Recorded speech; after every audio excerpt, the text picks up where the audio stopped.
আমি আপনাদের সকলকে দীর্ঘক্ষণ অপেক্ষা করার জন্য আমি নিজে ক্ষমা চেয়ে নিচ্ছি, কিন্তু আমাদের মিটিং চলেছে প্রায় 6টা থেকে 12টা, মানে 6টা থেকে প্রসেস শেষ হতে এখন ঘড়িতে কটা বাজে? 12টা বাজতে 10 মিনিট বাকি। জাস্ট 5 মিনিট আগে আমাদের জুনিয়র ডাক্তারদের টিমটা বেরিয়ে গেল। ওনাদের পক্ষ থেকে 42 জন সাইন করেছেন।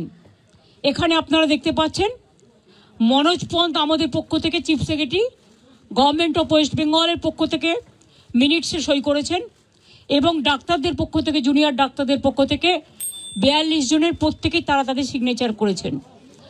আমি আমাদের যে হোয়াটসঅ্যাপ গ্রুপ আছে নবান্নের, আমার সাথে আমার চিফ সেক্রেটারি মনোজ পন্ত, আমার সাথে আমার হোম সেক্রেটারি নন্দিনী, আমার সাথে ডিজি পুলিশ বেঙ্গল রাজীব কুমার, আমার সাথে চন্দ্রিমা আমার এমওএস হেলথ, এবং অবনীশ যে আমাদের আন্ডার সেক্রেটারি সে ছিল। তাছাড়াও অনেক অফিসাররা এবং অনেক বন্ধুবান্ধবরা, মানে যারা কাজ করেন সারাক্ষণ প্রশাসনের, ওদের দেখভাল করার জন্য ছিলেন। যার সিদ্ধান্ত হয়েছে তা পুরো নবান্ন থেকে পাঠিয়ে দিতে। ডিটেলস আমি অভিনন্দন জানিয়েছি যে তারা আজকে এসছেন এবং বসেছেন বলে, এবং আমরা উভয় পক্ষই খুশি যে আমরা এতক্ষণ ধরে বিস্তারিত আলোচনা করতে পারলাম বলে। তারাও অনেক ইস্যু রেজ করেছেন, আমরাও আমাদের যা কমেন্টস আমরাও যতটা পেরেছি, ওদের বক্তব্যটা ওরা রাখতে চেয়েছিল আমরা সেটা রাখতে দিয়েছি, এবং আমরা আমাদের বক্তব্য যেটা বড়দের সবসময় সৌজন্যটা একটু বেশি করতে হয়, তাই আমাদের বক্তব্য আমরা চেষ্টা করেছি ওদের গুরুত্ব দিয়েই করবার। আপনারা জানেন সিবিআই যে কেসটা তদন্ত করছেন, অভয়া পরিবারকে, অভয়ার উদ্দেশ্যে শ্রদ্ধা জ্ঞাপন করে মিটিংটা আমি শুরু করেছি, পরিবারকে সমবেদনা জানিয়ে। এবং ওদের যে 5টা ডিমান্ড ছিল, তার মধ্যে ফার্স্ট ডিমান্ড তো ইনভেস্টিগেশন সিবিআই, ওটা তো অলরেডি সিবিআই করছে এবং সুপ্রিম কোর্ট মনিটরিং করছে, ওটা নিয়ে তো আমাদের হাতে নেই। প্লাস ওদের 4টে ডিমান্ড ছিল।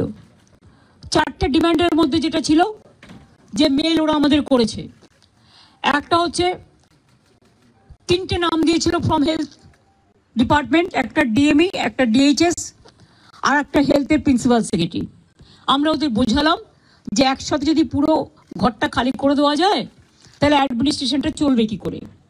সুতরাং আমরা ওদের কথা মতো ডিএমএ এবং ডিএইচএসকে সরাবার সিদ্ধান্ত নিয়েছি, এবং তাদের সম্মানজনকভাবে, এর থেকে উচ্চ পোস্ট ওদের আর কিছু হয় না।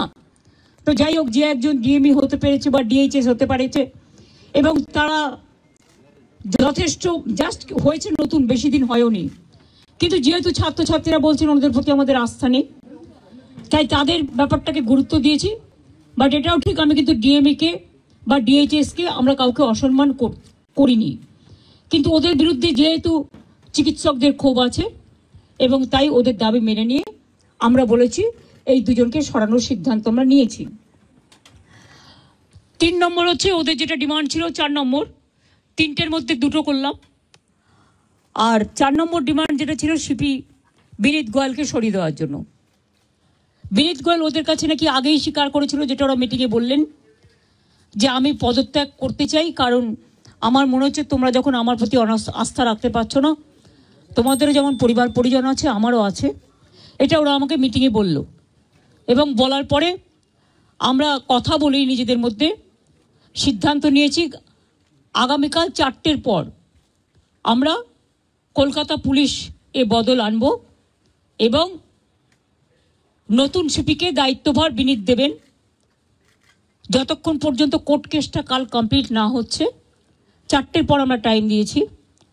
সেক্ষেত্রে নতুন সিপি এবং আরও কিছু পুলিশের রদবদল হবে, সেটা চিফ সেক্রেটারি কালকে নোটিফাইড করে দেবেন আফটার 4 o'clock।